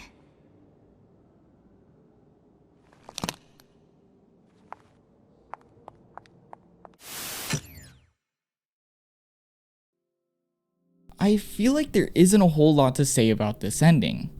For once, we finally completed Zero's big goal with no loose ends, finally completing this big journey we've been on with her. We've also learned everything there is to know about Zero and her tale, it being absolutely insane how Yoko Taro fit this heartbreaking, crazy, heart-wrenching, so many hearts type of story into an ironic tale about games in general. I loved it, and well, do I even have to say it? I think this is by far the best ending we've seen today, without a doubt, and well, I hope you agree. But, well, I kinda haven't mentioned it. We have one more ending, and this ending is without a doubt the craziest of them all. It's just crazy. Not even just in contents, but in just everything there is about it. But first, I think we take a pit stop at the game's DLC, as I don't really know where else I could fit it, and now that we've gone through and we know basically everything, I think it's a good time to, just take a look at some of the fun DLC. Drakengard 3's DLC consists of 6 extra episodes, as well as some things like music, outfits, kinda just some basic stuff that back then you could get for like $1, which I'd love to see them sell an outfit for $1 now. But yeah, the main appeal is these episodes, as every intoner has received a new episode, even like 5. So, well, we'll begin with 5, so let's go talk about 5. 5's DLC isn't all that special, really being used to drill in that lust-filled personality, if you know what I mean. Their main quest is basically just looking for legendary food. They then find a huge legendary crab and boom, that's it. My favorite part of these DLCs though aren't really the episodes themselves. I mean, some of them it is, but all of them have these things called memories of the intoner, basically being little like diary entries you could read for every single one of the intoners. So as we move forward through these DLCs, I'm gonna note and read some of these entries for the characters. 5's entries are pretty simple, with them just being about things she orders from merchants, tons of food, books, toys, if that's what we'll call them, and it ending with the merchant ending service due to the fact that all the intoners are now dead and 5 is just not paying anymore, because she's dead. Next up is 4's DLC, and it's pretty similar to 5's, not really being all that special. It basically consists of her helping 1 in her goal of obtaining peace. Though it is interesting that we get to see the real side of 4, the side the main game may or may not have kinda tried to hide. Not only do we learn that 4 is insanely jealous of her sisters, basically willing to backstab any of them to appear better to 1, but that she's also insanely racist. She hunts down these elven pirates who are just trying to escape, flying through the sky, literally doing nothing wrong. And she just defends this and shoots them down, saying it's all for 1. Nasty. Also, if you the dragon on screen, yeah, she's in all these episodes. It's Gabriel before 1 experimented on her, which is really sad because she's a cool character. Though, while 4 is revealed to be a messed up character, her entries are pretty funny. Her insulting every sibling to an insane degree besides 1, which, as you could probably tell, she really likes 1. She even has a whole entry dedicated to hating Decadus, her disciple, which, that's terrible. The final entry is her thoughts when Zero killed her, and it's pretty much everything you'd expect. It wasn't no final words, nothing like that. Rather, 4 decided that she was just gonna insult all of her siblings one last time. 3 is next, and her DLC is probably the worst one to me. It's pretty messed up. It enforces her psychotic personality by describing how she went from experimenting on dolls to experimenting on humans. Her memory endings are even worse, being the POV of a soldier who met her, fell in love with her, and had that love exploited so that 3 could experiment on him too. The entries end with him in extreme pain, wishing for death till he just loses his mind completely. Really messed up. Messed up probably doesn't even describe it. 2's DLC is finally here, and this is the one I've waited to play, and it was worth it. I really like it. 2 is probably the intoner that stuck out to me the most besides 0, as her thing with Scent made her very interesting. Their love seems very real for a very weird game. Her DLC enforces this, showing them to have a genuine love regardless of 2's weak mind. Though, at the time of this DLC, her mind isn't gone. The DLC shows us that event, telling us it all happened because Scent thought it would be a great idea to attempt to make stronger soldiers using 2's song. Sadly, this drove the soldiers mad, many of them unable to handle the effects of an intoner's song, and so these soldiers would go on to rampage an orphanage 2 looked after. Upon viewing the sight, well, 2 broke. This being a tragic accident that neither of them could have predicted, and well, it would ruin 2 forever, making her into the intoner we see in the game. Her memory entries might be even sadder, with her cheerfully writing recipes, putting in all the details, putting in love, excited to show them to Scent, until the incident. And after it has Scent writing the recipes, making smaller and smaller meals as 2 is willing to only eat less and less. It's just all very upsetting. 1 is up next with her probably having the best DLC, as it really does add a lot to her character, at least a lot more than the other DLCs have. Her DLC depicts her raising brother 1, from their training to their work creating peace. But well, while that's not the most interesting part, it's really cool to hear 1's insight on why and how she created her sibling. We learn 1 was able to create a sibling using one of her broken ribs, kind of creating him in the same way 0 made them. Him meant to be a failsafe against 0 as we've known, but he was also created to help 1 with their continuous struggles with loneliness. This really does make brother 1 sound like a disciple, but 1 is very clear that she's never wanted a disciple, them being closer to siblings than a lover or servant, and this DLC pretty much makes the effort to make that clear.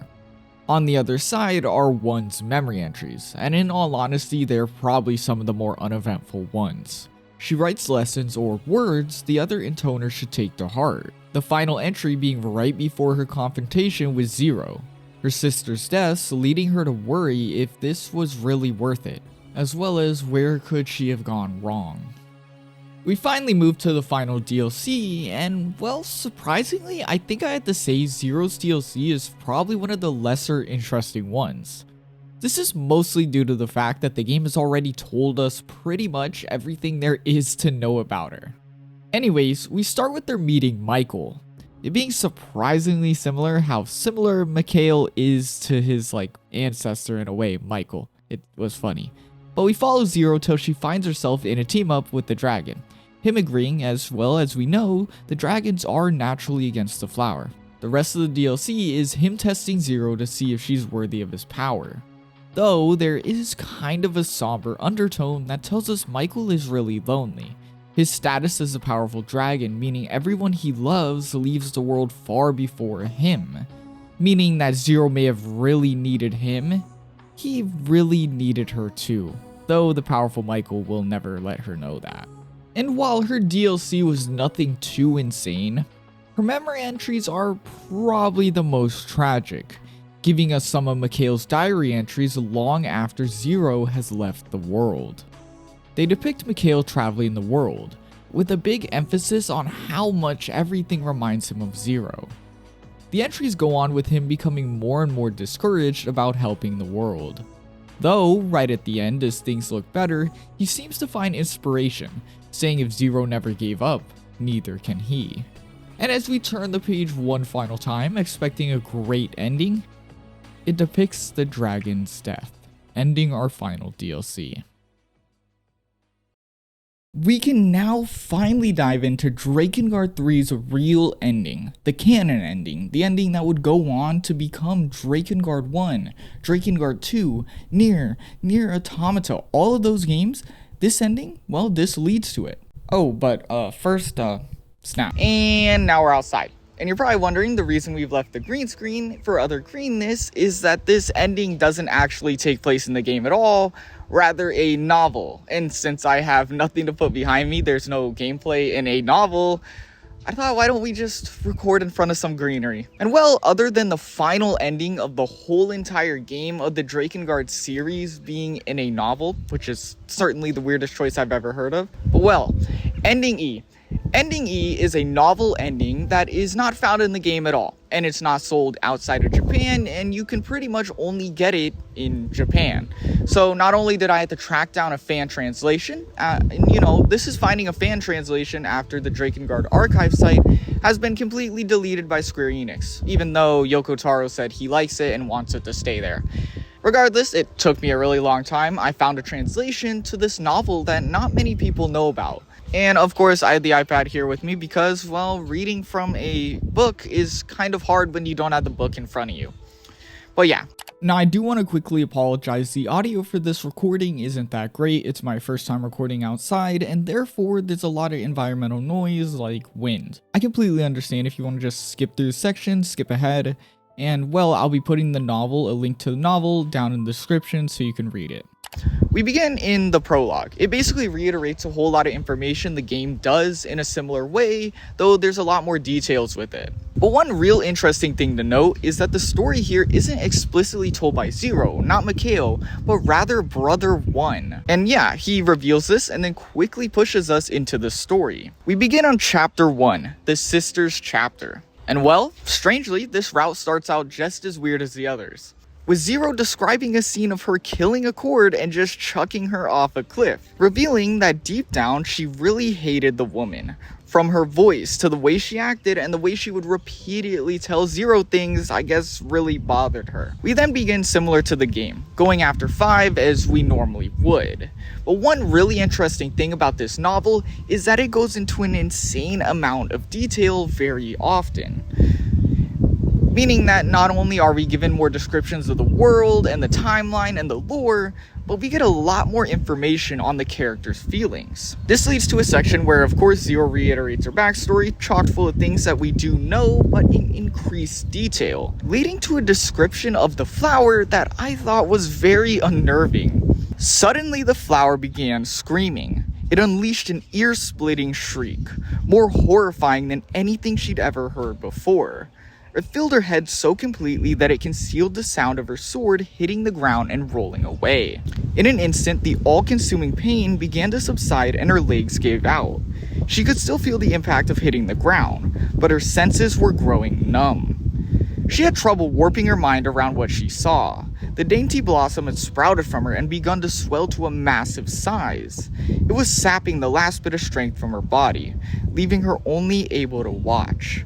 The unholy screaming continued. A fountain of blood burst from the swollen flower, staining the earth red. But something else had ejected among the viscera. Bodies. Children. No, girls. 5 of them. They looked about 3 or 4 years old.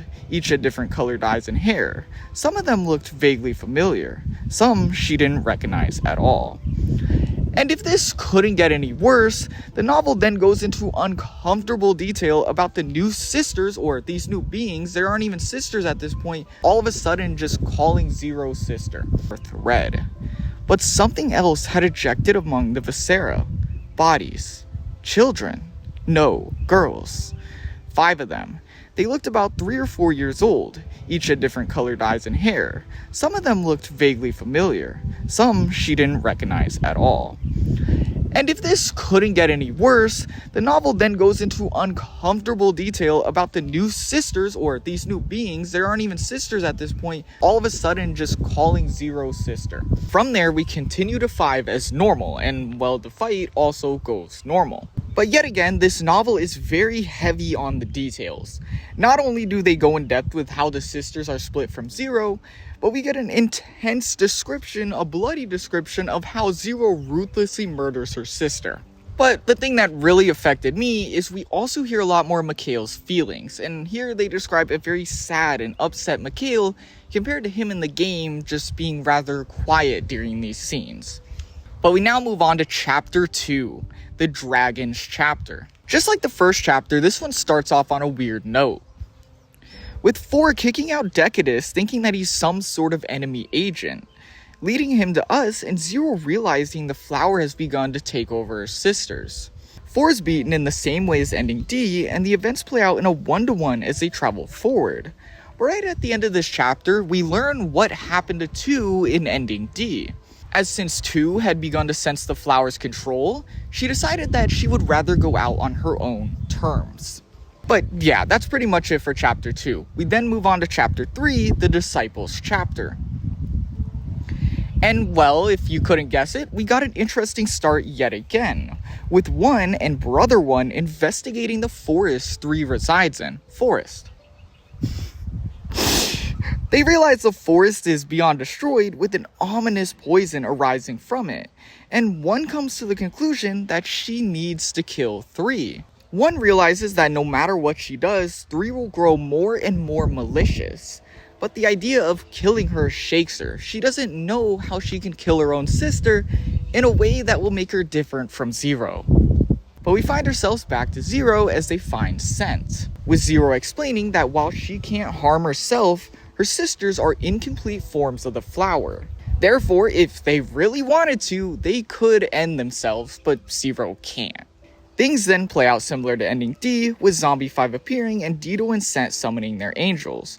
But as they disappear, Zero gives us some super interesting insight. Without the power of song, you disciples can't maintain your human forms. That's what you are. It's how you were made. How I made you. It was a year and some months ago. Her sister's powers were on a huge rampage. They had released the sealed flower in the cathedral city without realizing it. The flower that was devouring Zero wasn't the only one. There were others. She didn't know what the hell it had been, but someone had sensed the threat the flowers posed and sensed one deep in the city, and that had been a long time ago. Zero basically explains that the flower had increased its power by using her sisters to release yet another one, and since that had happened, the flower was now able to completely control them. The way Zero counteracted this was via creation of the disciples. They would serve the intoners like servants but would suck their energy at the same time. Meaning that all the sex talk that we got during the game, yeah, it's basically how Zero weakened her sisters and prevented the flower from controlling them up to now. We then go on to 3 and the fight is very similar.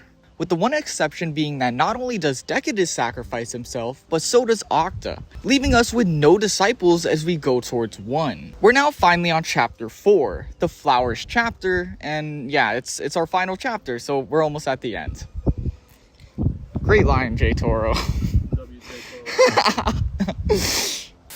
Yet again, as if you couldn't see it coming, I know it's like a big trend by now, we open to yet another unusual event. 1 and Brother 1 discuss their plan to fight Zero, revealing the need to fight in the cathedral, as 1 has not only set up a barrier to prevent anyone from leaving, but they have a plan to release poison that will harm Mikhail. This brings us to the final battle, it being a scene that is basically a 1-to-1 of ending A's final duel.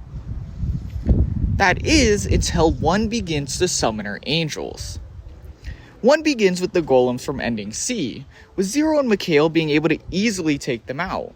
Then, all of a sudden, 1 summons Raphael, which stuns Zero, as 1 is somehow able to keep control despite having multiple angels. This is where 1's plan begins, as with summoning Raphael, he's able to cover the whole arena in poison, effectively weakening Mikhail.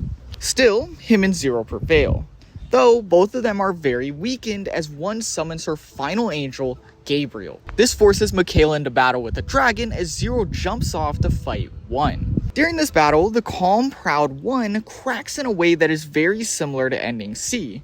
She basically says a whole lot of the same things, but adds a bit more. She spouts the same lines, but we do get a bit more, as since this is a novel that goes into an insane amount of detail, we hear not only 1's thoughts, but Zero's. Zero does come to the conclusion that 1 is basically her. They've done everything for the same reason up to this point. Both sisters just want to accept themselves. It's not that 1 nor Zero have this big, strong sense of justice, no. It's because neither of them can accept the world around them, the people around them, and their place in all of that. That is why they fight on. The fight then ends with a brutal description of Zero impaling 1's skull, and as the blood hits the floor, so does something else. Zero turns around to see both Mikhail and Gabriel dead, their battle ending in a draw. Gabriel charred beyond recognition and Mikhail's throat completely torn out. We then get a grief-filled scene similar to ending B, with Zero crying out about how she loved Mikhail and that she should have done more with him.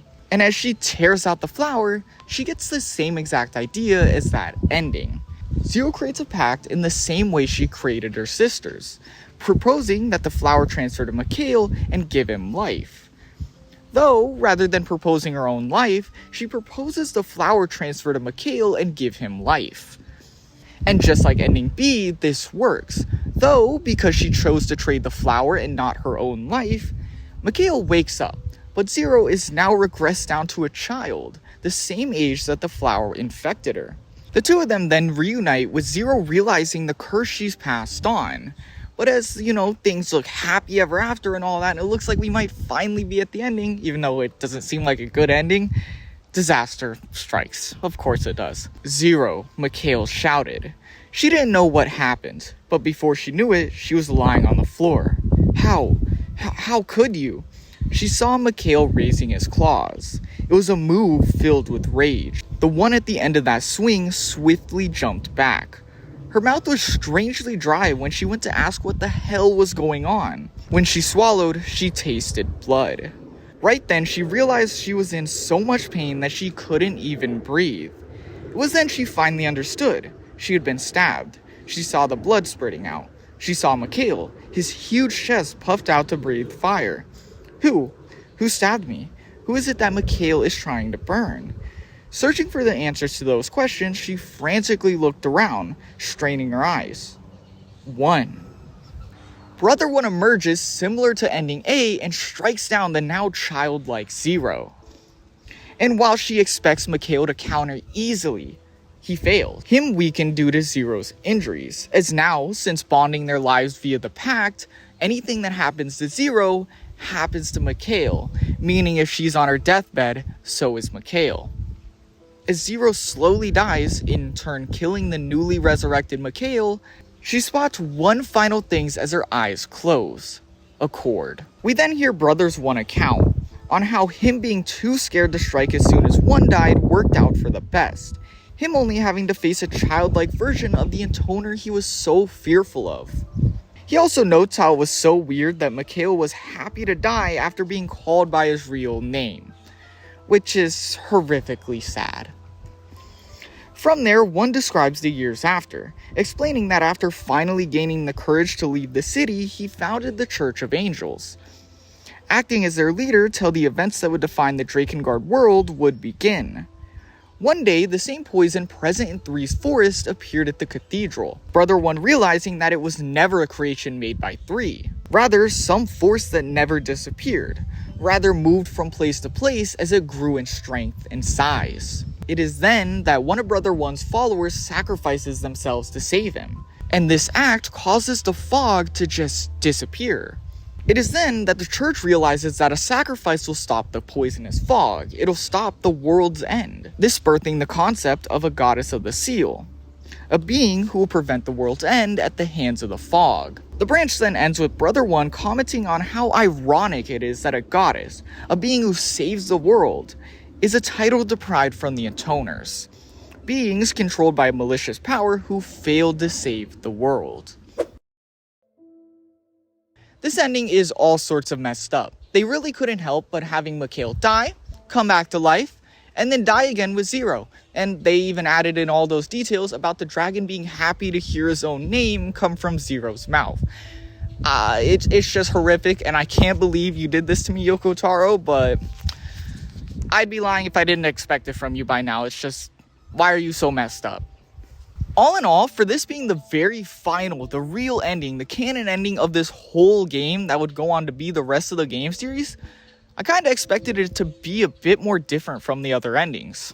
The added details and context for everything was definitely amazing, and I really liked it, and I think I'm gonna read more Drakengard and Nier related novels now, but it all in all just kind of felt like a mishmash together version of all the other endings, but with more like depressing details. At the very end, I think if I had to say I preferred an ending out of everything we'd seen, I think I'd probably say I preferred ending D. And I really missed Accord in this ending. We literally just got, the only description of Accord we got was her being murdered, and then Zero saw her as she was dying, which was kind of ironic, but like, really, I love Accord.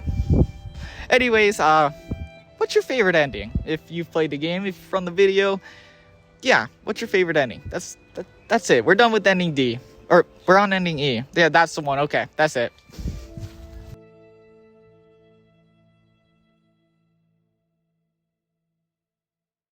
And that's Drakengard 3. Well, okay, yeah, as for the game it is, but not for this video quite yet. You see, Yoko Taro is a very interesting man, and that's something you've definitely seen in this game. And if you know of his other work, you gotta know this type of game is also just the norm for him. Obviously in content, but even more so in the meanings of the game. Yoko Taro is not a man that often has direct meanings in his games. While other games would aim to teach a grand big lesson, Yoko Taro aims to push his games in a more artistic way. I mean this in the way that his games are chock full of his thoughts and feelings about big topics in a world where games tend to avoid those general things. And though some follow the same idea, they tend to focus on that and really that only. In my opinion, Yoko Taro is a very special case in the way that he's not fearful to push his own ideas, and he's even more special in the way that he can present said ideas through heartfelt stories that still feel from another world, with Drakengard 3 being a perfect example of just that. Yoko Taro spearheaded his venture into the video game world with the idea of making a game that is more than a game. Though not really in the way you're thinking, not some VR thing or whatever, but rather in making a game that succeeds without any of the insane elements people consider normal for games. He first tackled this in Drakengard 1, the first game he directed, by forcing the player to play a terrible person in a world full of terrible things and people just for you to be its big savior. This makes it so that by the end you become fully comfortable with everything that's went on, and while I don't really want to go in detail because there's a lot, You should not be comfortable with everything that happened in Drakengard 1. This idea being how Yoko Taro drove his point of how normalized ideas like killing are in games. Now here in the present with Drakengard 3, we can look back at the interview Yoko Taro did about his philosophy with this game. Like Drakengard 1, he tackled the idea that people are too comfortable with video game norms, and that while he himself couldn't really find an answer on how to break past that norm, he repeatedly states that developers should not take it as a limit and work past it. Yoko Taro also states how important of an idea this is to him, saying that it could even bring some real change to the world. While at the time of this interview he couldn't tell us how he applied this to Drakengard 3, as it was before the game came out and he didn't want to spoil anything, he really just said he couldn't find a clear answer. And now that the game's been out for 10 years, we can look back and see the way Yoko Taro tried. The way I personally seen this, as I've said multiple times throughout the video, is that Drakengard 3 seems to be an ironic punch at the games he mentioned, ones that relish in brutal, outlandish ideas like killing to push their points. You can see this in every element present, from the dialogue, having the characters constantly speak in an exaggerated comedic way about disgusting and grotesque things, as if it's just the normal thing to do, to the characters, them being absolutely insane types of people you could never imagine being near, yet you work with them and speak with them as if it's just the normal thing to do. All the way to the big main idea of the whole entire game, Zero killing her sisters. What is a better way to push the idea that violence is out of hand in video games than having a main character kill her sisters for what seems like no reason? In the end, it mashes this game into this absolutely hilarious all over the place but gruesome story, which weirdly all kind of makes sense within Yoko Taro's big idea. Something that I honestly think only works because it's Yoko Taro. You can enjoy Drakengard 3 as a story, after all that's its main purpose, to be enjoyed, but it's also meant to have you thinking about ways that media can push past this type of game. Though, over 10 years since its release, we still see games similar to Drakengard 3, with Yoko Taro continuing to search for answers relating to his big quest. And now at the very end, I can only hope that he not only finds his big answer, but continues to make stories as amazing as this, something I hope you now look forward to as well.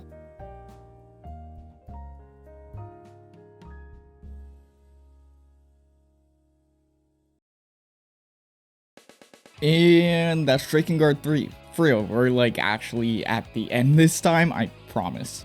I do have a big plan to put all 3 of my Drakengard videos into one big watchable movie where I'll add the novels, the spin-offs, all the things like that, kind of like how I did with DMC way back if you watch those.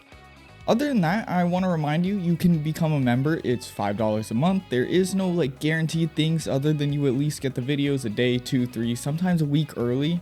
But you're guaranteed to get them at least 24 hours early. And, well, if you really like the videos, it just helps a lot because these videos take a lot to make. But other than that, I don't think I really have that much to say. I really hope you enjoyed the video. If you did, just show support. I really appreciate it. And, yeah, I think that's all I actually had to say. Not a long outro this time. See ya. Thank you for playing.